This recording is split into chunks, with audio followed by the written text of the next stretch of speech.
Airtel launch कला एक सस्ता प्लान जदि आपण भी जड़े एयरटेल यूजर होते आउ रिचार्ज करुवे आपण खुशी खबर केते टंका आसला कौन मिलवा आपण को बेनिफिट जहाँ आम भिडियो जाना शेष पर्यंत देखूँ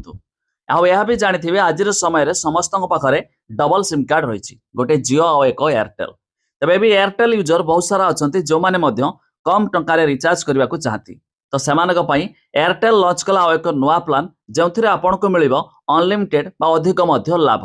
जाना ता पूर्व वीडियो गोटे लाइक करेंगे सब्सक्राइब करनथिले एबे सब्सक्राइब करी पाखर थिबा बेल आइकन को दबाई दियंतु।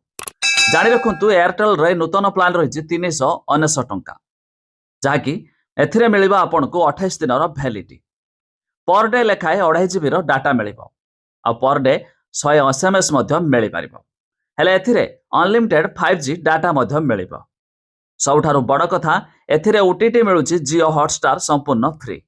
जहाँकि यह रहिबो 28 दिन वैलिडिटी।